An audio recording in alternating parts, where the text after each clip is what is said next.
Roughly 2 weeks ago, we were hit by a cold snap here on the farm.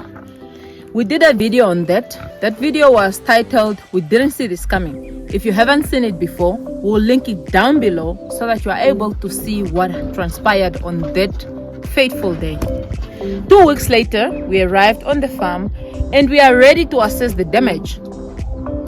I thought, since you are family, why don't I bring you along as we assess together what the cold snap rather did, or what is in for me. I'm actually not surprised but worried. I have been putting off this particular tour in my brain because when you know something bad awaits you and you're trying to postpone it further and further, but we can't do that any longer. So family, join me as we assess the damage. I think let's start here. This is one of the grenadilla plants. This one, the leaves are totally gone, you see. So it's dry and you can see the tips, even the branches themselves are dry. So this is one of those plants that I have to come through and I have to come and prune. Sorry, I'm distracted and now I'm seeing, guys, wow, this is a chili that I bought chili plant that I bought from one of the ladies that I love buying plants in Oshakati. And now I'm seeing, why is it here? Why is it dry? Can't be the cold snap. Nope, it wasn't. Look at this. If you observe this, you would see this is termites. And now I'm realizing, ever since I bought this tree, it was already big, it was doing very well, but since I put it in the soil, all of a sudden it just started becoming more and more unhealthy no matter what I do. Now I'm realizing why. The termites were busy with it underground. Oh well. It's one of our biggest problems apart from rats, but yeah, I'm disappointed, but hey. Okay, moving on from here. Let's come to the purples. So this purple, I think we showed the picture of this, my love, right?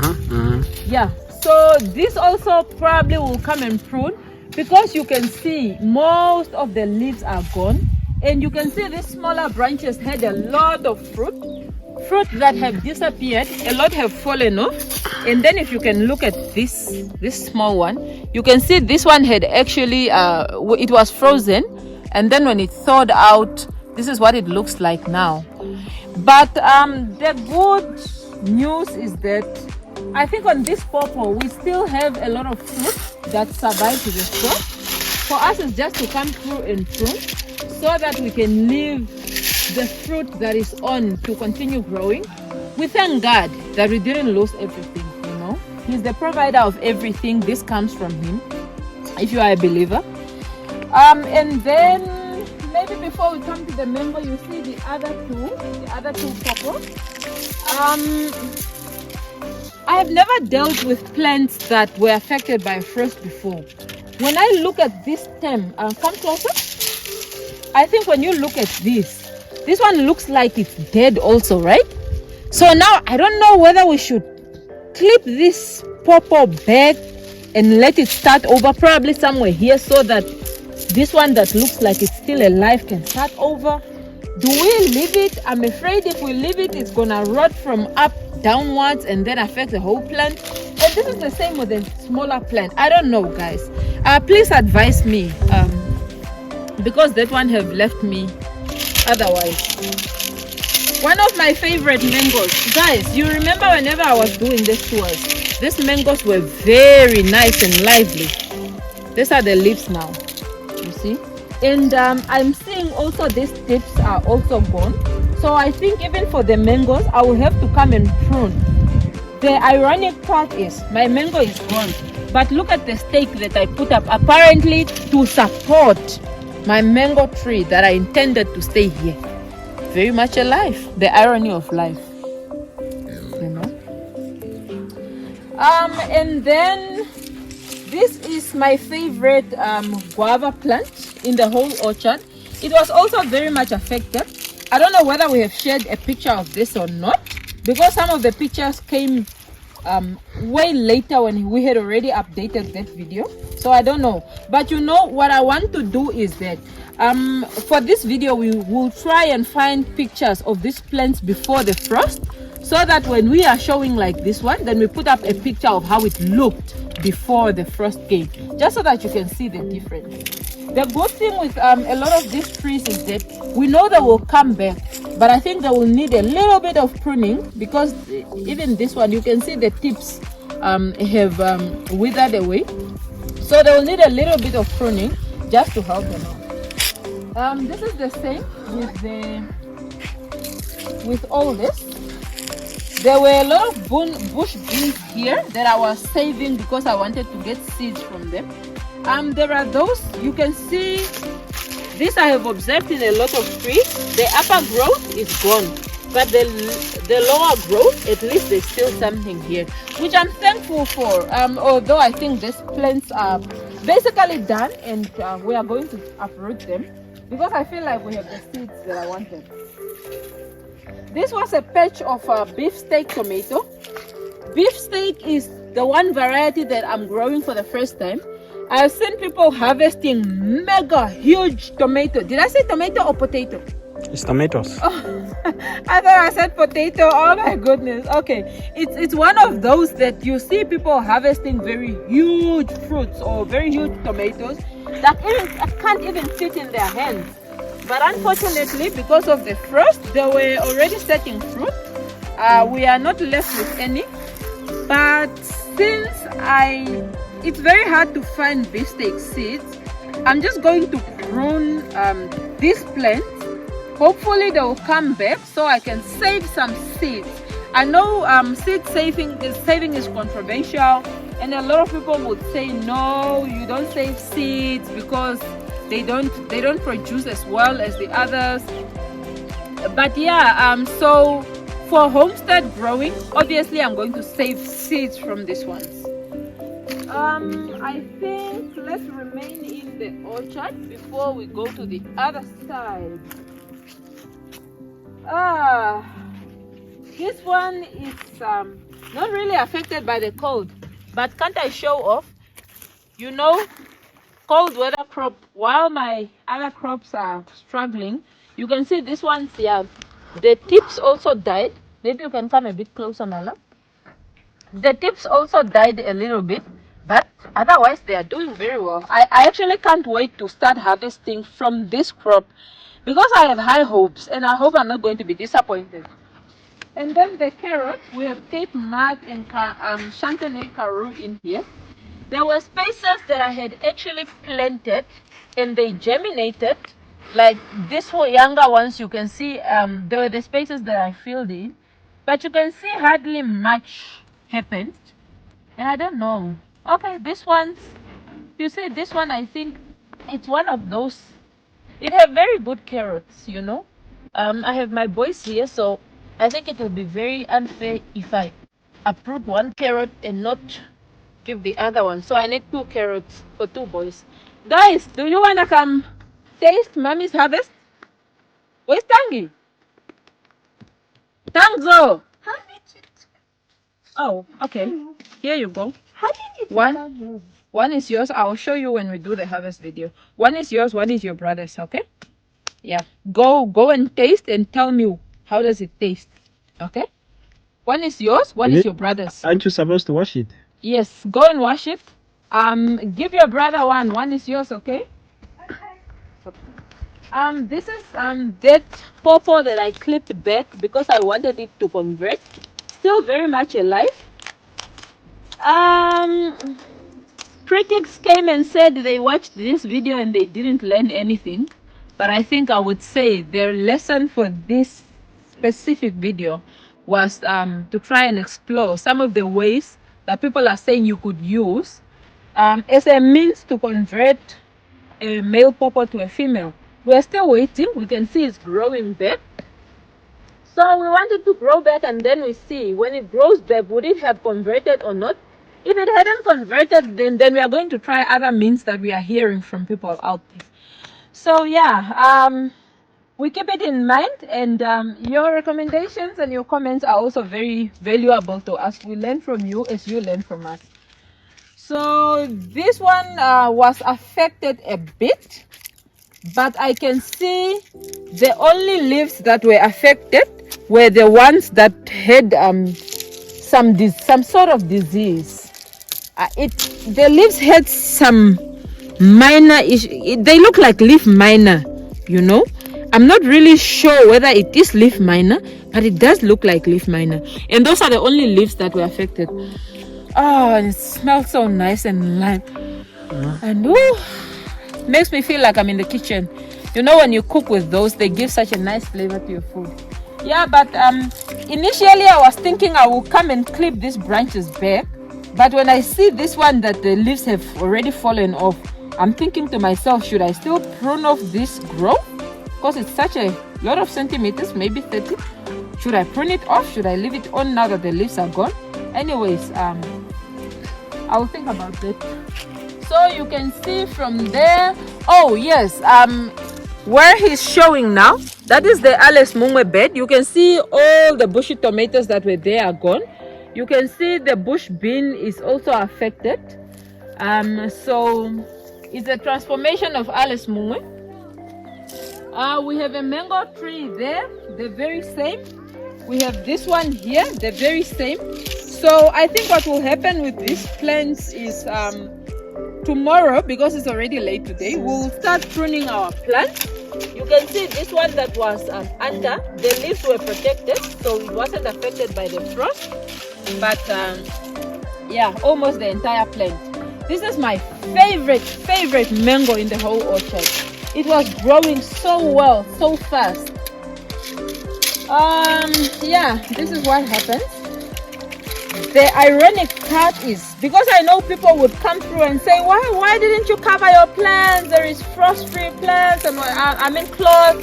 One would basically say that I didn't protect my plants. It was because we never really had a frost. And the funny part is that just a few kilometers from here, people are not affected. So I guess we are not in the same zone as a lot of other people who are just a few kilometers from here. Same climatic zone, yeah. Yeah, maybe the climatic zone is not the same.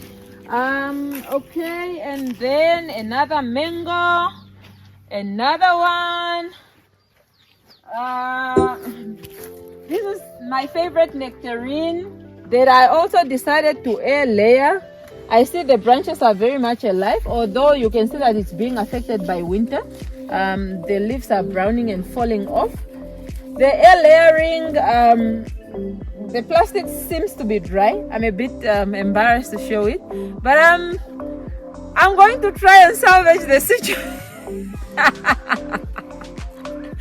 You know, that video is still coming where I was attempting to air layer it. And I will still try to salvage this situation, and I'm hoping that at the end of the day I will show you guys how to air layer properly. So this is a video for another day. My Miniola, it actually did better than the lime, you see. Even though it also had a leaf minor, it looks better. And this is there are carrots in here that I think are very stunted because of the cold weather. I hope they will pick up fruit. And then this is the sweet potato. This potato is basically done, all of the two. You can see they used to be so bushy and green, and now there's nothing. They are basically done, so we are going to harvest them and show you what we found under here. Yes, the avocado. Somebody had told me avocado loves cold weather. But now when I look at this avocado plant, I don't know whether I'm saying the same. And you can see it had a lot of buds, because usually during the winter, this is when already, let me not say usually, this is the second year of its life. So last year during winter, it grew very well. It put on a lot of new growth and a lot of buds. And it was already having the same buds this year, but I guess it was just too cold for it. I tend to pass by here a lot because my plum is doing so well, amazingly well. The they are also affected, but I'm not worried because for the grapes, this is pruning season in Namibia, so all these branches will have to go. I will come through and prune off all this growth so that our goats can enjoy. They really love grape leaves. You didn't talk about this. This one is. Oh yes. Oh. Okay.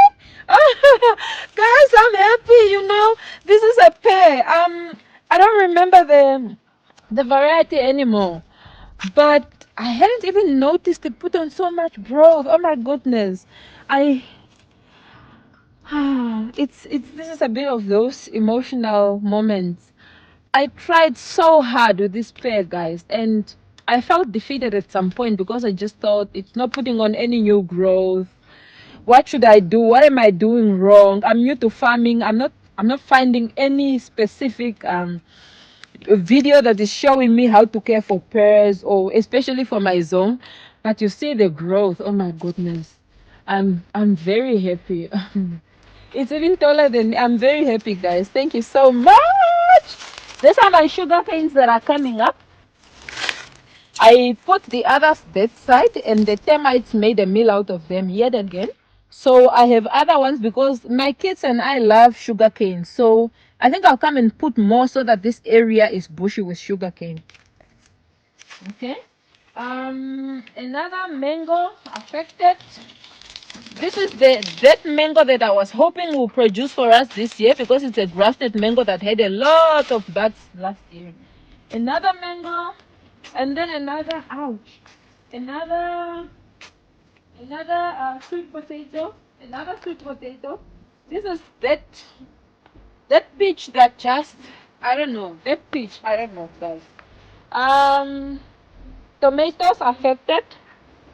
This is the garlic row. The garlic is doing really, really amazingly well because it's a cold weather crop, so we are not surprised. Okay.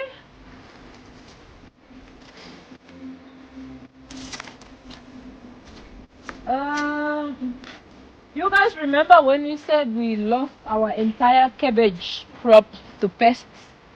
There were those that were salvaged by our farm manager. I'm seeing like this one have a very nice tight head. So I'm thinking at least he succeeded in maybe less than 5, you know.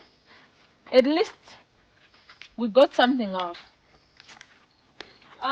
So now we are walking to the entire patch of tomatoes that were destroyed. We had actually already started seeing fruit on these tomatoes, as you saw probably on the pictures that we uploaded of them dead or dried up. You could see they had so many fruit on it.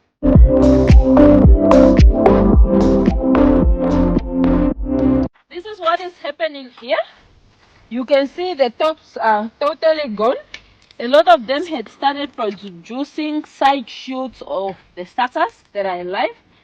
But you can see even the smaller fruits had totally frozen, where they were totally frozen, and when they thawed out, this is what is happening. And he can just show you so that you have an overall picture. Wherever you see dead growth or whatever, all that was our tomato patch. A lot of them really were having good clusters. The ones that I wanted to show you, my favorite, is on this one. This is rodent variety. So you could see it was having very, very nice fruit. At least this one is not totally dead, although it needed to be staked because you can see it's down because of the growth. And it sets really good sized fruit. I wanted to show you another cluster here. Another cluster is here. So you could just see we are doing this for preservation and farmstead consumption. We are not getting much anymore, but this actually have given me one very good motivation. The fact that we can get a lot of tomatoes out of this plant, Now I'm convinced that we don't necessarily need to be buying tomatoes. I could I could grow our tomato for all year round consumption. And this is the lesson that I'm taking out of it. Other people would say, no, I'm giving up. That's not the mentality we are having here. Here at the farmstead, we are taking the good, and that's what we are running with. On the last one, I want to show you so that we can end on a positive note. Follow me. Hey, on a positive note, I'm ending here. Which one can I take out for you? Maybe this one. Let me see whether I'm able. This is this dark Detroit red? We'll insert the right name here, but this is what is happening. The growth here, very, very healthy. These are supposed to get bigger. So you can't necessarily say, no, that's too big, it's woody. No, it's not woody yet. They're actually nice and soft and tender because they are a bigger variety. And it's not only that. If you look at this one, you can see there's another one there. You can see there's another one here. Another one here. So this row, and it's a row that goes all the way. You see here, there's another one. It's a road that goes all the way to the beginning. So we are having so many beetroots. And on that note, I want to thank you so much for coming on this tour with us. There is one thing that I want to share with the family. It's that when the bad or when the unfortunate happens to you, you can choose to just give up, or you can choose to get the lessons out of it and then build a castle on those lessons. And this is what we are doing. We are doing the latter. We are taking the lessons, we are building a castle from the lessons that we have collected from this frost or this cold snap. And this is what I want you to do in whatever you are doing: business, gardening, your life, your career. And on that note, thank you so much for being with us. Thank you for those who commented and sent us well wishes. We are good, and we thank you so much. Be with us and catch us next time. From yours truly,